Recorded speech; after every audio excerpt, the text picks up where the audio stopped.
Today on DNVR Buffs Live, the Colorado Buffaloes have a new player who could help the team this year. Also, what we learned from media on Friday and much, much more. Let's get it.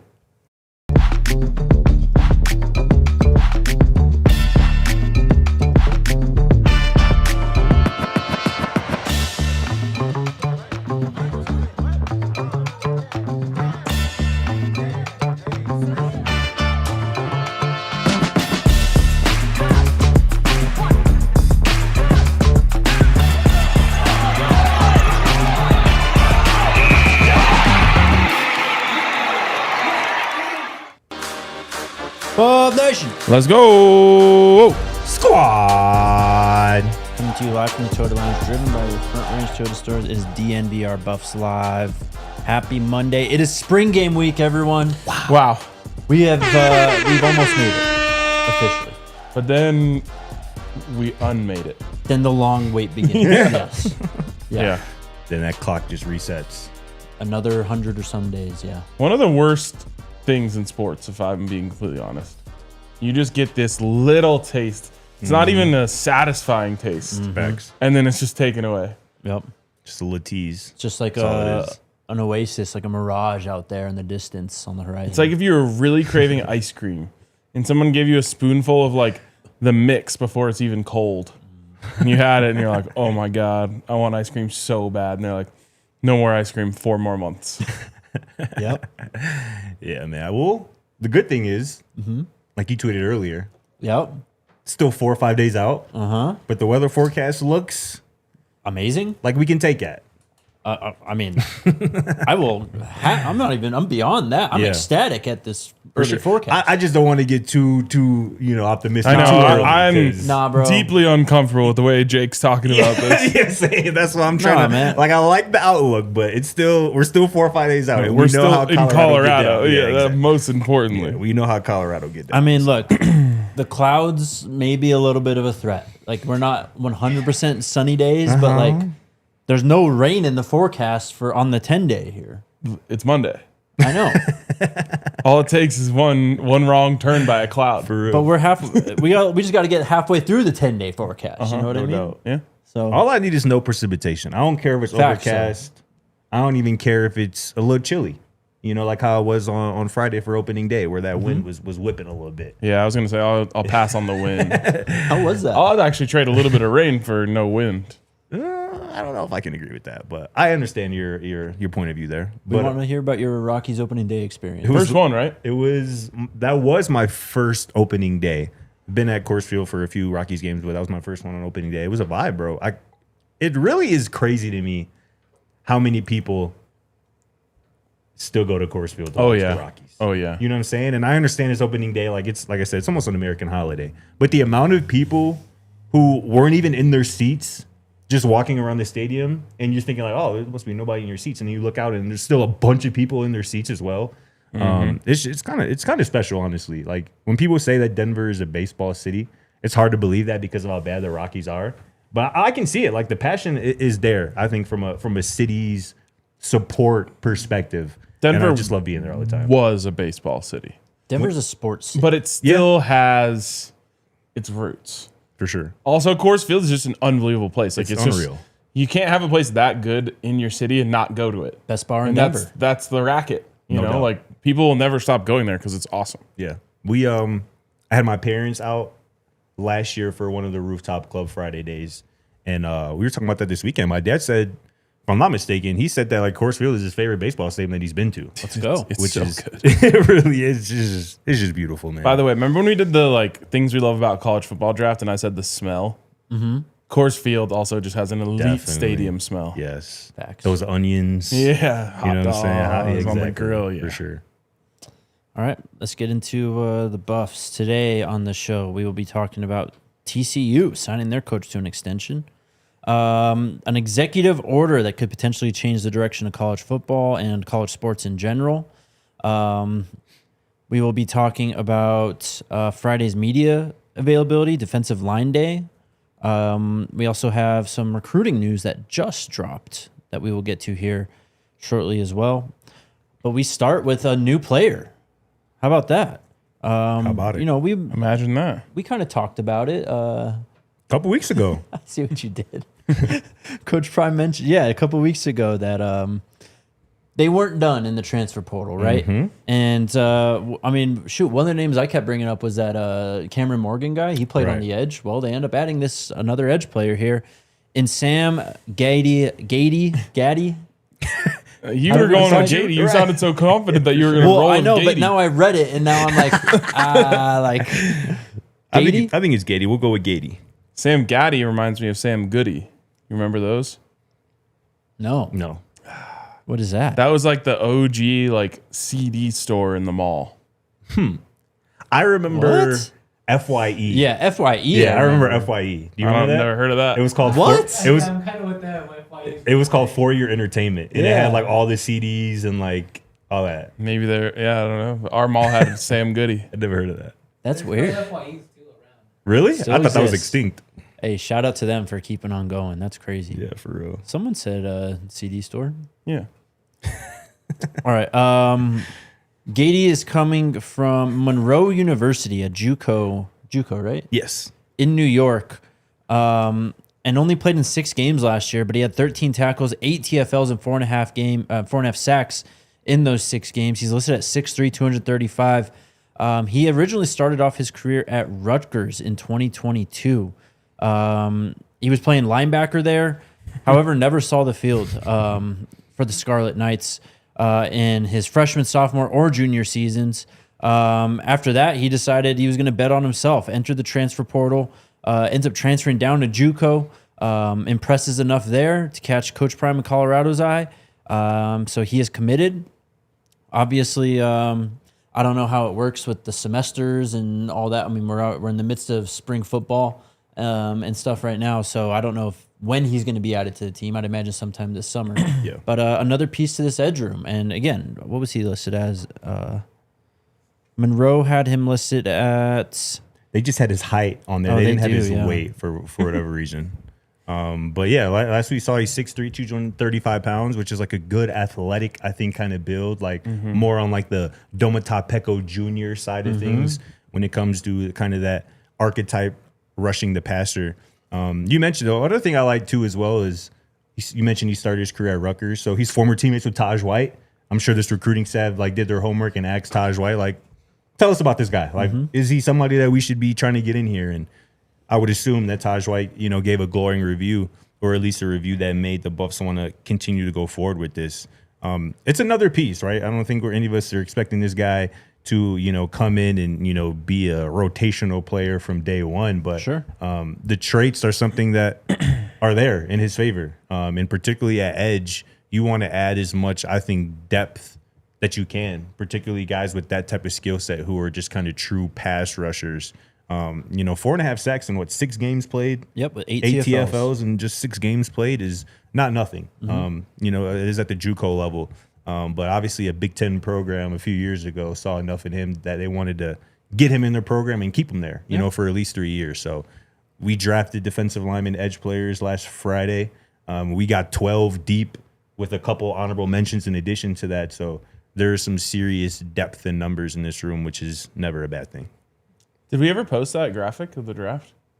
I don't know if we ever think so. posted it. We can today, though. We should. but- See who the people think Facts. won. For Facts. sure.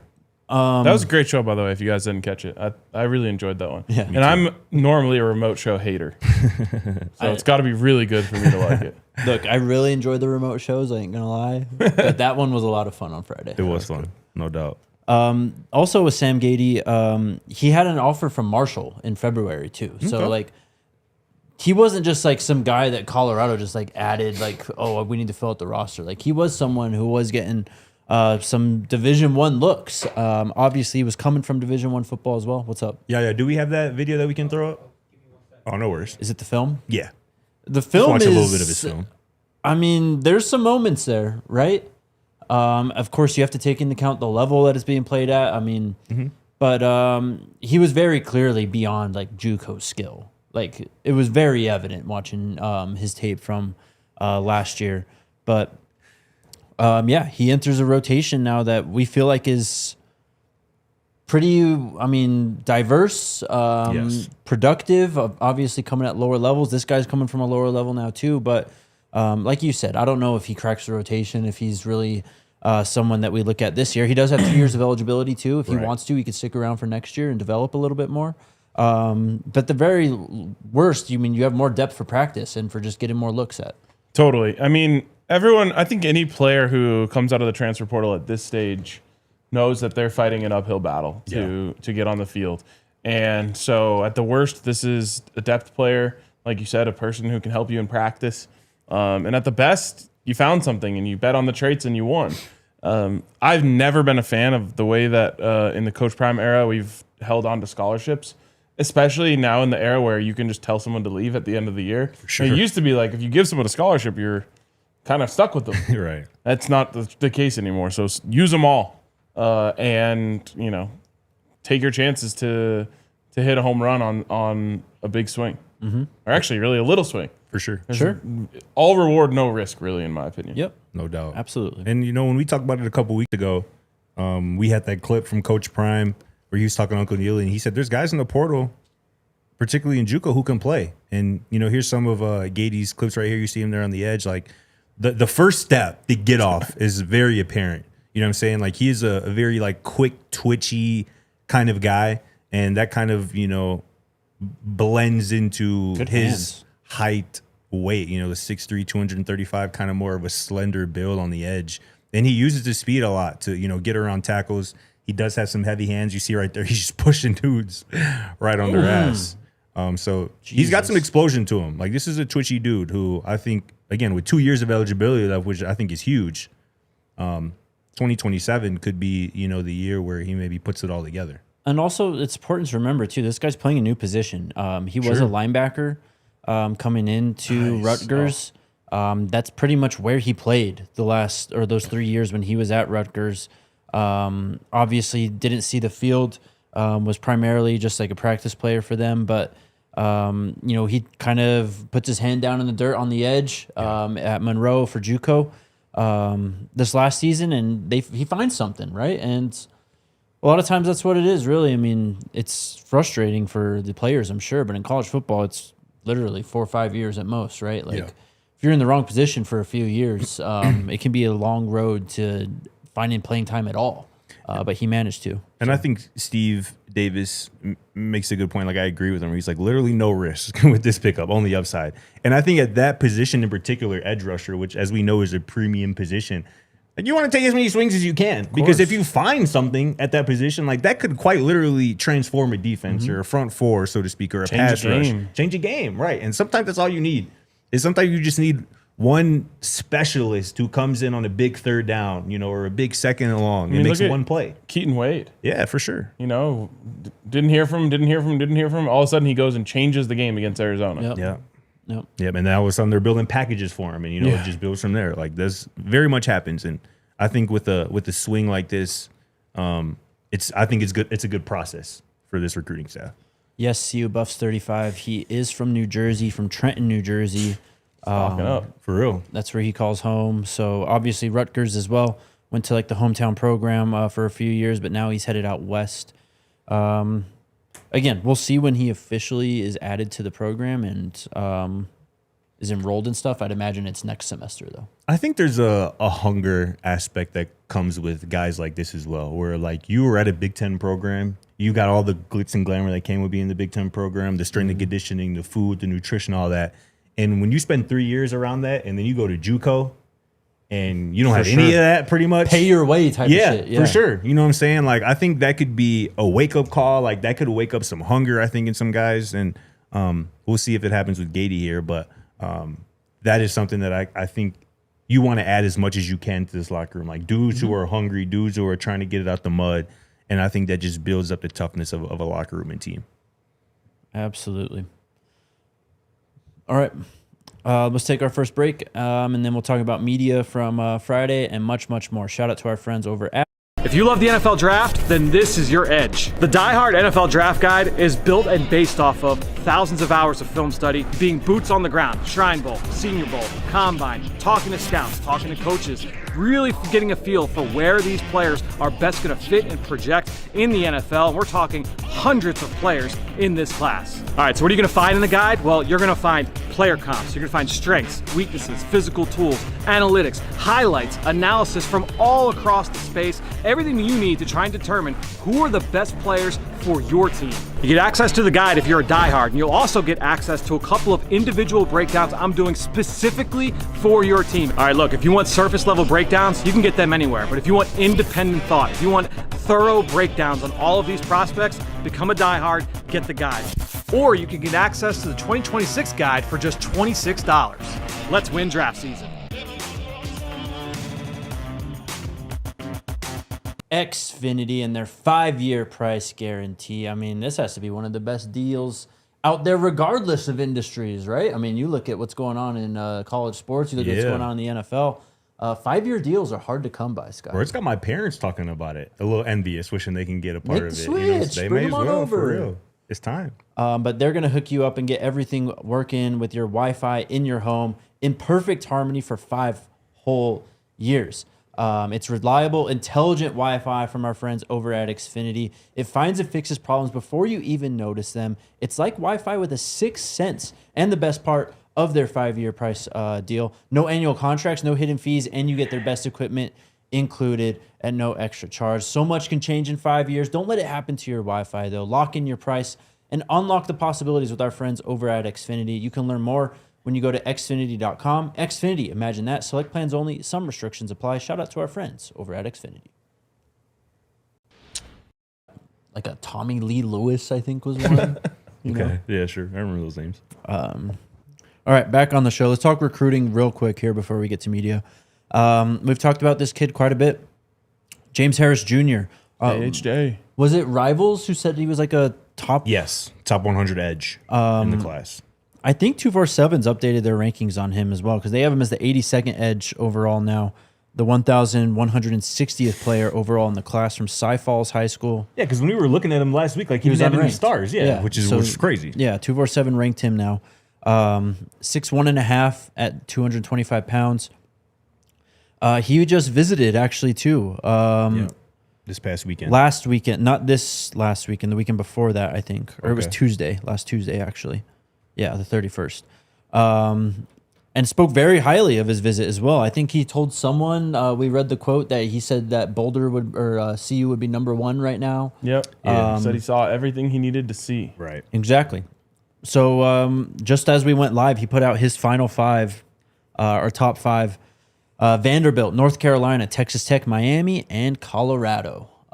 So the Buffs make another top 5. Go West, young man. For sure. Another Houston kid as well, potentially.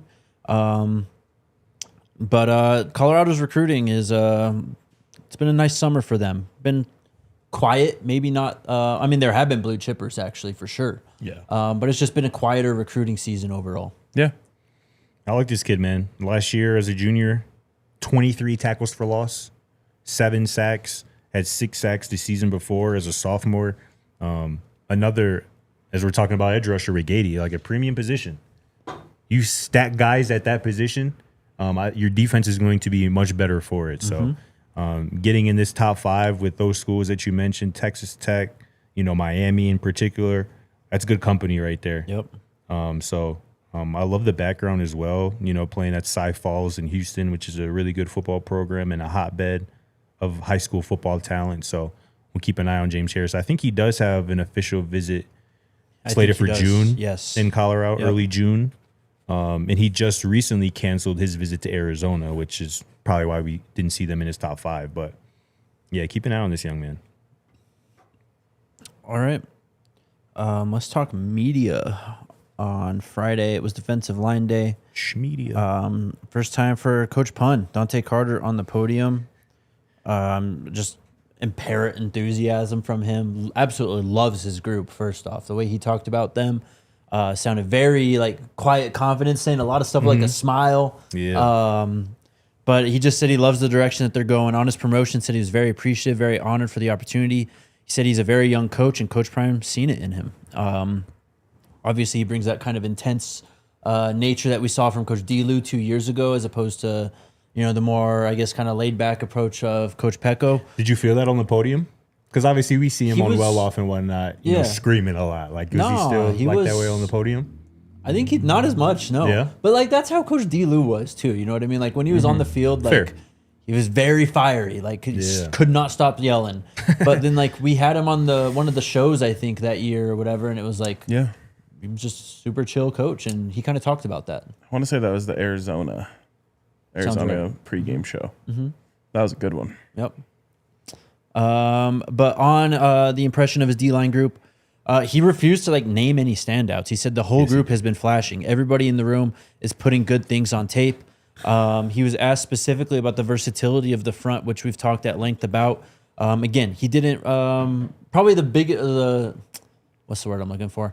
It wasn't a confirmation, but it was as close to it as I guess he could get without spilling anything. He said, we got a lot of variety of things we're cooking up in the vault when asked about, mixing up the fronts and stuff. So I think he was coached up really well to not give really much anything. Yeah. You know what I'm saying? That an opponent could particularly use, whether it be personnel or scheme-wise, which is obviously the right way to go as we sit here in early April. the big thing on Ezra Christensen, I asked Coach about Ezra. He said, first off, his impression, he's very explosive. He has a lot of twitch. He can make a ton of plays for us. I'm very excited to see what he can do for us in the fall. He followed that up saying there's no update on his eligibility case. He's still just kind of waiting. They're moving forward as we've already said. They're moving forward as if he's going to be available. Ezra was in the room. He was just kind of hanging out, like, messing with the dudes, taking pictures and stuff, videotaping them on his phone. Santana and Dylan, who were on the podium. But he also was asked about stopping the run. Obviously, a lot has been said about that, and how bad they were last year and how much ground they have to gain really this offseason. He says, y'all really going to see it when the fall comes. That was one that he said with a smile, too. That's one of those quotes that will be brought back one way or another. Yes. You'll either be lauded for calling your shot or called out for missing it. Pretty much. And that's the key for his group in particular, right? If he does nothing else, or if his group does nothing else this season other than stop the run, most Buff fans will take that. Yeah. You just got to do it, particularly in this conference, particularly with your week one opponent. You just have to stop the run. That's going to start with those guys up front and Dante Carter's room. That's kind of it from him. Dylan Manuel's on the podium, our guy. He was asked about standouts so far on defense. He said Nate Mitchell and Cree Thomas especially. Then from his group, he said Santana, Quincy Wiggins, and a guy we have barely talked about at all. And I don't even think he was drafted on Friday when we did our thing. Tyler Moore. He's coming in from Coastal Carolina. Coastal, that's right. Scotty picked him up as a UDFA. I believe I did. You did? Nice little snag. I did. On the offense, though, he said Chauncey Gooden. He said he's one of the hardest working guys out there. He's going to be great this year. That's Dylan Manuel saying that. That's a guy fire. who's played a lot of college football. Was a honorable mention all Sun Belt this Sun year. Belt last year for App State. Coming in as a guy who is projected to be top 2 in that rotation at the 3 Tech probably. Oh yeah. He's probably faced off against Chauncey Gooden quite a bit. Oh yeah. Yeah. And he is very impressed by what he's seen from him. So if we were doing a projected starters today, then after hearing that, would you have Chauncey in it? I think so. Over Soto or Yo-Yo? I think over Yo-Yo. Ooh. I mean, I think you have to. I agree. If you put any stock into what he said, because he's going to be great this year doesn't mean he's playing on the bench. Exactly. I mean, hearing hard worker is what you want to hear for him as well. Knowing that he had some work to do with shedding some pounds, and I think it was Coach Gunner who mentioned that they got him with a nutritionist this offseason as well. If he is working hard in addition to the obvious natural talent that he has, that's what you want, right? And I always remember the Robert Livingston quote where he was like, if your best players are your hardest workers, Right. you got something. Yep. And if Chauncey Gooden blossoms into one of the hardest workers on this team with his talent, watch out. It's a bona fide, in my opinion, like I've been saying, a future pro, in my opinion, if that trend keeps trending that direction. We've talked so much about Chauncey Gooden, probably more about any other player who hasn't really played at Colorado over the last 2 years, right? Obviously, he comes in as a blue chipper, but the flashes have they've been there the last 2 years, right? While he hasn't really been a starter, while it hasn't been in game, man, we've seen so much that, as you said, lends us to believe that he is a future pro. But it really does feel like he's putting it all together this offseason. No doubt. That's dope. He'd be massive for the go-go too, man. He's a real people mover. Mauler. For real. Santana, on why he picked Colorado, he said, "This is what I've been dreaming for right here." He mentioned playing against bigger schools to prove that he can play to NFL scouts. He's actually got a 6-year-old little boy, I think, too. He is like nowhere short of motivation for this year, obviously coming in his last year of eligibility. On what he learned from last year going into the CFP, he said getting there wasn't enough. Despite all that, he's got a real hunger and is attacking this year as well. How he would describe his game, he said just a ball player. Love that. I absolutely love. He ain't lying either. Nope. Start calling him Santana Hooper. And then really the last thing for media on Friday, if you didn't watch like my video, my big takeaway, man, this defensive line is different than last year. They just look different. Last year, Jaheim Otis, like Anquin Barnes, Tawfiq Thomas, who else am I? Brandon Davis Swain even up there. Like a lot of like taller, big, like imposing body types, right? But you see Dylan Manuel walk up there on the podium. He's listed 6'1", 6'2", 300 pounds. 6'1"? And then you see Santana get up there, who we know is listed 6'1", 6'2", 280 at best. Yeah. 265 is Yeah. what he was listed at last Right. year. And then Ezra's in the room, like kind of messing with them, and he's standing the same thing, like 6'1", 280-ish. We know Tyler Moore is around that size too. Like I call it the block bully effect. Like learning from him and how, maybe these undersized guys, while they might not catch the eyes of NFL scouts, and while they might not be like first off the bus type of players, like it's just a natural leverage advantage for them. And in this conference, when you're going against these teams who love to run the football and you're coming in here with just a natural leverage advantage and now you're like too deep with that advantage, I think this is a front that lends to really just a successful year in the Big 12 because of that. Yeah, I mean, it's great to be tall as long as you don't play tall. Facts. And too many of those guys were playing tall last year. Yeah. And, standing up and just getting pushed. Yep. Leverage, especially against the run, leverage is how you're going to win. But really, in all facets of football, leverage is where you're going to win. And in a perfect world, you'd have these 6'6" monsters who are also getting their pads low and pushing people back. But I think I'd rather have the shorter, stockier guys who are winning in leverage than the tall guys who are getting pushed back because they can't get their center of gravity low enough. Exactly. Man. Low man wins. Adage as old as damn near the game of football. Facts. You know what I'm saying? And talking about Santana, I also just love, Dante Carter's quotes about him when he was asked about Santana. He goes, Santana's a grown man. Yeah. He has a purpose in this, and he plays like it. Obviously, talking about a 6-year-old son. He goes, that's his purpose. That's his drive. And he tells him, he's like, think about your son every time you're putting your hand in the dirt. And for a coach, I think to consistently push that button, like it's not just you here for, bro. It's not just you that you are here balling for and trying to make plays for. Like you got a whole son, whole family.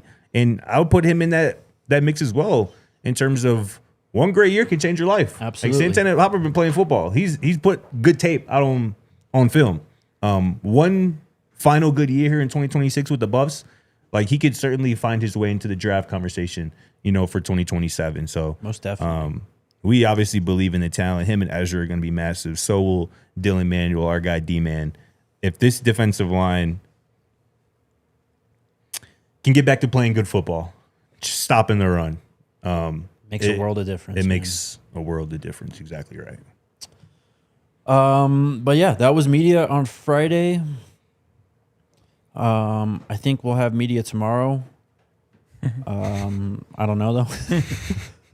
And okay, we'll talk a little bit more recruiting, some changes to potential changes coming to college football, and a lot more on the other side of this break. Shout out to our friends over at Taco Bell. Shout out to the squad, our good friends over at TB, man. And shout out to Taco Bell's new Cantina chicken menu, man. If you haven't tried it yet, you are in for a treat, man. This is a new era of chicken. The Cantina chicken menu has a new flavorful chicken that is slow roasted. It's perfectly seasoned with those Mexican spices you love, garlic, onions, a variety of chilies, and premium ingredients as well, man. That shredded purple cabbage, the white corn tortilla shells that are freshly fried, and the pico de gallo that is prepared in-house every single day, man. Try this amazing shredded chicken and a crispy corn tortilla with cheese inside and on the outside, man. Get it wrapped in a burrito with that fresh purple cabbage I mentioned, or inside a cantina chicken quesadilla, man. It's going to be an unforgettable meal, I promise you. However you like it, you'll never see Taco Bell chicken the same way again. Live Más Taco Bell. And shout out to our friends over at Toyota. It's time. It's time for me to get a second car in my household. There's certain things where you just like, Let's go. you fight it and you fight it and you fight it. And then at a certain point, you just come to terms with the fact that like, it's not going to work anymore. Yeah. So I'm getting a second car soon. And I'm being so serious when I say I won't even consider going to another dealership. No, why would you? When you find something that works, especially when you reach a certain age, you just stop messing with it. You have that pair of pants that you like, you just keep buying that pair of pants, shoes, whatever it may be. And that's how I feel about Toyota. Toyota, I know for a fact, will be so reliable, so comfortable, such a great ride, such great customer service that I don't even have to think twice about what kind of car I want to get for my second car. So I'll be heading over to a Front Range Toyota store, and you can do the same, including AutoNation Toyota, Arapahoe and Centennial, Corin Toyota and Boulder, Groove Toyota and Littleton, Mountain States Toyota in Denver, Stevenson Toyota, Eastern Aurora, and Stevenson Toyota West in Lakewood. Toyota is a proud partner of the Colorado Buffaloes and the official vehicle of DNVR. Let's go places. All right, let's do a little bit more recruiting real quick before we move on. We had some visitors over the weekend, or on a Friday at least, it seems. Jaden Lindsay, a player that we talked about before, the defensive or the interior offensive lineman from Our Lady of Good Counsel High School in Olney, Maryland. Again, listed at 6'3", 275. He's a 901st overall player, 56th ranked interior offensive lineman in the 2027 recruiting class. He was on campus. He put out a picture with Coach Prime, also a picture with Coach Gerard and Coach Gunner. Said, I had a surreal time at Colorado this weekend in his tweet. And then also a player that we've talked quite a bit about who is actually scheduled to commit on Saturday. That is 2027 four-star quarterback Andre Adams out of Antioch High School in Antioch, Texas. My guy. 173 overall player, 15th ranked QB in this class, a blue chipper. He was in Boulder. I think it was kind of a mystery as to when he would be visiting, right? Like we thought it would be in March. It never really ended up happening. Well, it happens this weekend.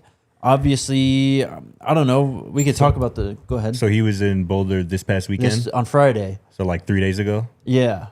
And he commits in 4 or 5 days? Exactly. He commits on the 11th, which is the day of the spring game. I don't know what we make of that timing.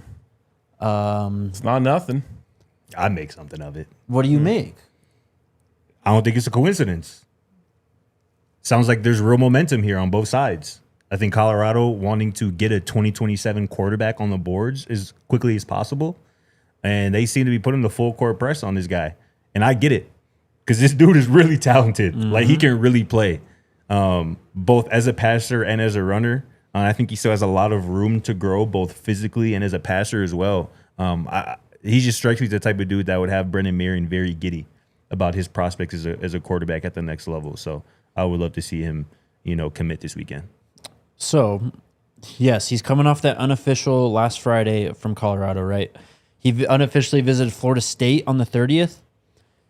He attended Virginia Tech Junior Day the weekend before that, or the week before that. He then had an unofficial to Mississippi State the week before that, and then an unofficial visit to Kentucky the week before that. Actually, 2 unofficial visits to Kentucky the week before that. The schools... That's why I think Kentucky out of those schools is the one. But I think it would be the biggest rival, I think, to Colorado in terms of his recruitment. Like, Bro has been traveling. Like, he has. Who's really going to Florida State right now at this point in time? Who's They are going to low. Mississippi State right now at this point in time? You know what I'm saying? Yeah. And maybe that's part of the reason he likes those schools, because he wants to maybe change a culture, so to speak. But I think those are 2 programs in a much worse position than Colorado right now, me personally. All those schools, in Colorado included, are in his top 6. So he's gone to visit all of those except for one. That's Oregon, actually. He was offered by the Ducks in February. 247 doesn't have him visiting Oregon at all. so far this offseason. And again, he commits on Saturday. So Colorado's at least beating out Oregon, it seems, so far. I mean, Oregon already got their 2027 quarterback, That is true, actually, too. Dylan Raiola. That's true. So I don't expect them to be in the quarterback market. And Dylan also has a younger brother. Right, sure Yeah. does. Yep. But on Andre Adams, I mean, Colorado's been trying in this class. It was, Kavion Bryant that they were really trying for during the season last year. He ends up committing to Tech to really no surprise, I think, at that point in time, right? But I don't know. We'll see. I think that'd be, obviously massive if they get him, if they get a commitment on Saturday. But David Isabel, you see it on the screen right there. No better system to play for than the go for a dual threat, period. Facts. And that is also why I just love this young man for this offense and Brendan Marion. I'll bring it up every time I can. This man had 700 yards in a game. 700 total yards of offense in one game. Absolutely crazy. He was the team. He was the team. He ran for 855 yards and 13 touchdowns last year, while also throwing for 3,400 yards and 35 passing touchdowns to 1 interception last year. Oh, Like, I think bro is really special. when it's just it's a Brendan Marion dream. It really is, man. It's a perfect fit, honestly. So, yeah. We'll find out on 6'2", Saturday. 182 has the height. Like, you can easily see that turning into 6'3", 205 by the time he's a sophomore, junior in college. So, and obviously the Tennessee connection, which we know is an area that our guy Box is very much fluent in. So, sticking with recruiting for a little bit too, the Colorado football recruiting account tweeted out an open invite just 4 days ago, inviting all high school recruits to Boulder for this Saturday spring game. Well, they tweeted out today the recruit tickets are sold out. So we don't know exactly who's coming through yet. But there's going to be a ton of recruits, probably a ton of local kids. But as we know with Colorado spring game, it's a massive recruiting weekend too. So it should be a very, very busy weekend in Boulder. Absolutely. Did you guys see the running back picture from Easter from Coach John No. Mack? We got another moment for Richard Young. I'll send it to you, Yaya. another size I'm just mog. Michael Welsh, bro.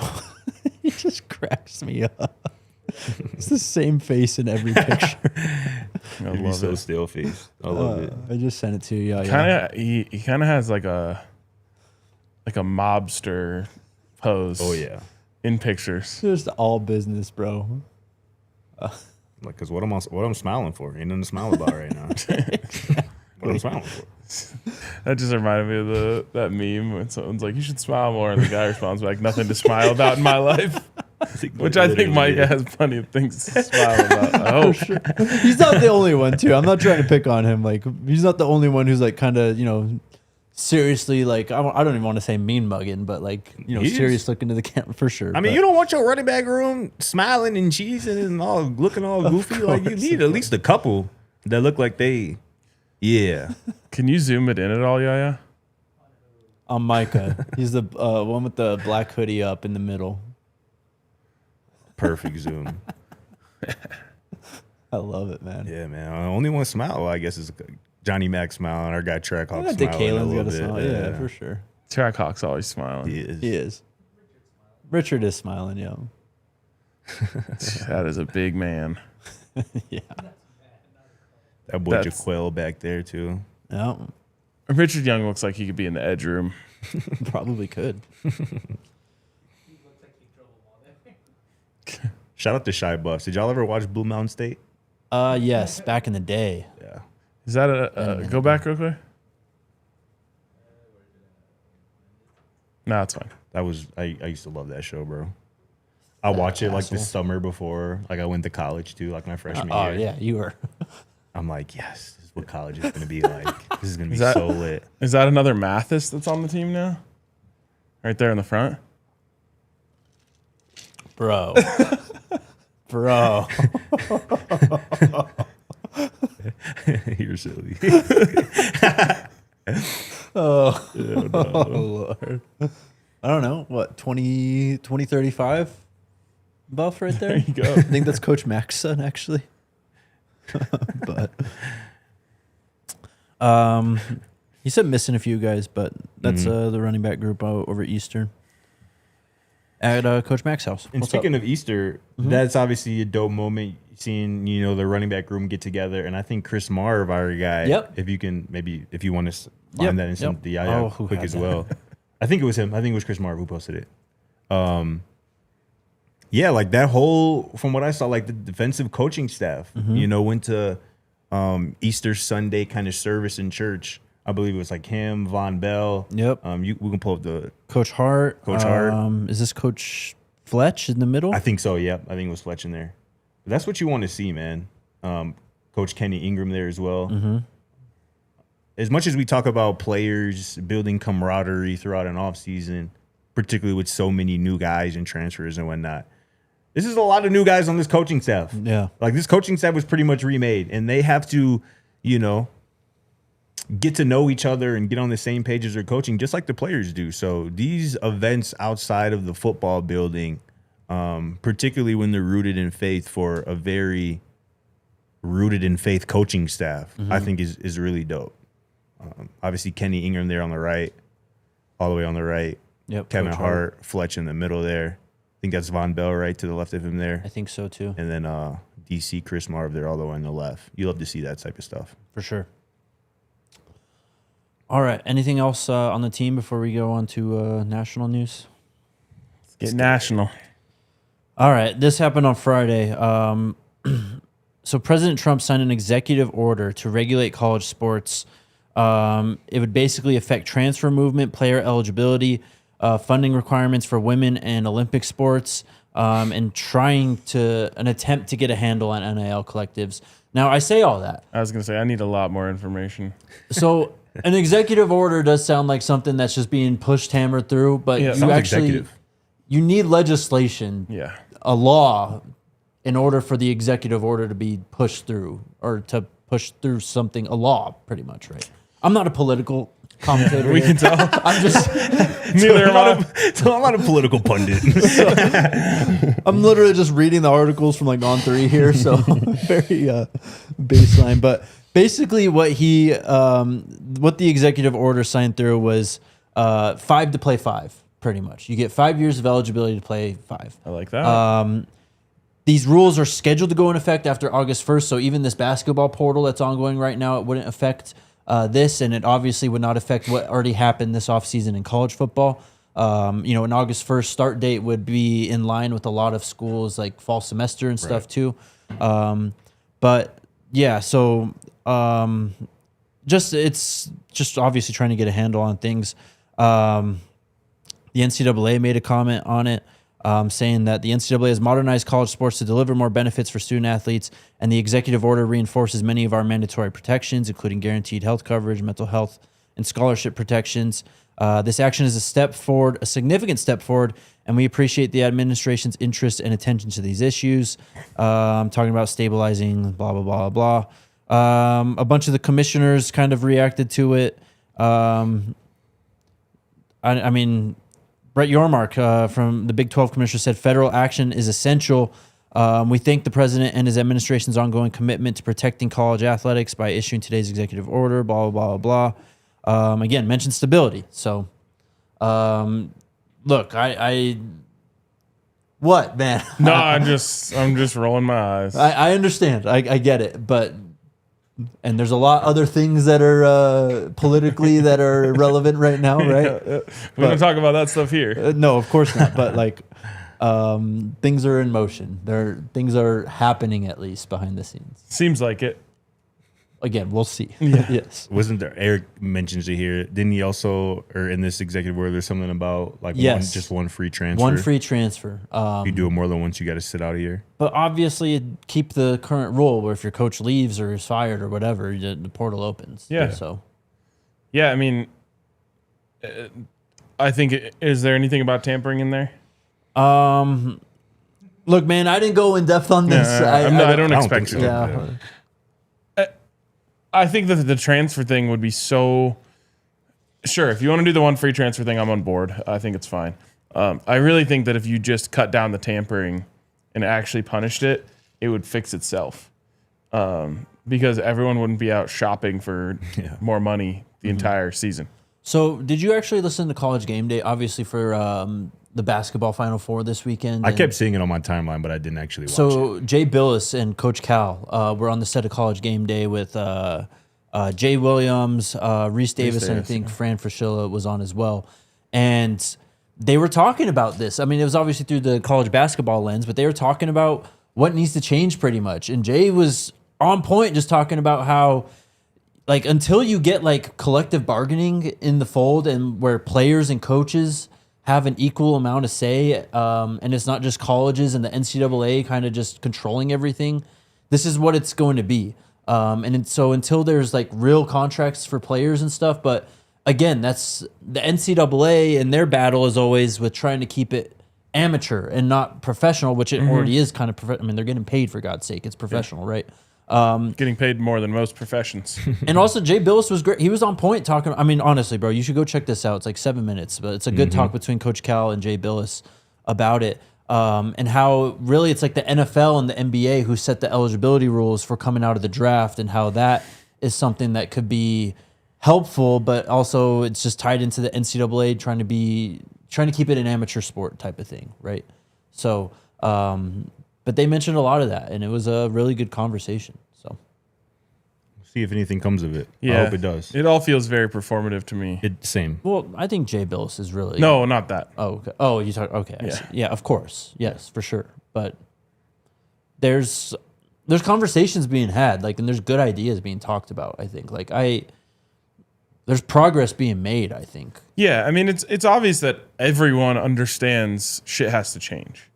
We're on a slippery slope, and it just the slope keeps on getting steeper. So something has to change. I just think actual action feels far away to me. I agree, but we're in the summer. If things were to change, it's going to be right now, obviously, right? Like, we can talk all throughout football season and basketball season, but this is when things are going to change, is the summer. So, Facts. We shall see. All right. Moving on. Cody Campbell, I mean, he bit back at Brett Yormark on Friday.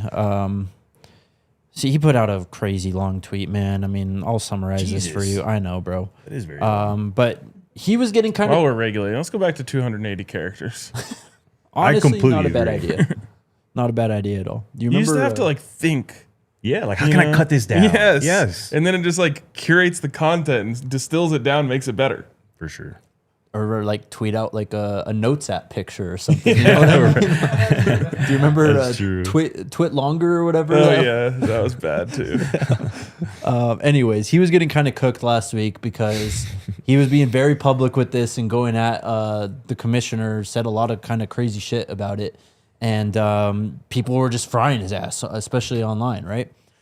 So he put out this clarification on Friday. First point, Friday nights are sacred in Texas, whatever.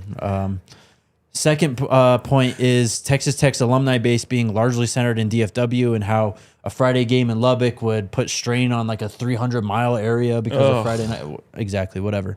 Third point is Tech plays a late road game in Corvallis. Prior Saturday, they'll arrive back in Lubbock at about 4 p.m., so they are technically inside this window, I guess, to play on the He's just crying, man. And then the fourth point. The week before, they're in Corvallis for a late game? Yeah, on Saturday. Okay. Last point was he ats the commissioner. At Brett Yormark and I are friends and have a good relationship. We work well together on many fronts, and Texas Tech is very committed to the Big 12. Brett and I had our disagreements, but I like the guy and respect his hustle. However, I stand by a quote I made. The commissioners work for the presidents and the presidents work for the boards. So the commissioners have not been vested in unilateral authority to do whatever they want. This is an issue throughout college athletics. So he doubles down on that point, basically saying, Commissioner Yormark works for me, type of thing. Shut up, man. The crying, oh, we play a game on Saturday. No, we got to play a game on Friday. Like at home, by the way. Yeah, as if it's like not normal. That's crazy. But like, way to prepare your team for the pros, where you got to play on Sunday and then Thursday. You got to play in London and then the next Sunday. While you already have a powder puff schedule too. And I just don't know in any realm or in any argument where, you know you work for me, right? Is gonna ever work in a way that moves progress forward. Yeah, for real. Like that's only gonna, I think, piss Brett Yormark off a little bit and make him less likely or willing to work with Texas Tech and Cody Campbell. Like I just don't know why you do that, but Also, if you have to remind somebody that they work for you, maybe you're not a very good boss. Or they don't care what you got to be doing. Like it's crazy. It's crazy work. But I wonder if, and at this point too, like it doesn't seem like them moaning and crying is going to change anything. Like it sounds like y'all are playing on Friday night, bro. I think so. Like this is what it is. Yeah. Yeah. And if they move it, if they bend the knee to Cody Campbell, you'll really see me melt down. You will really see me melt down.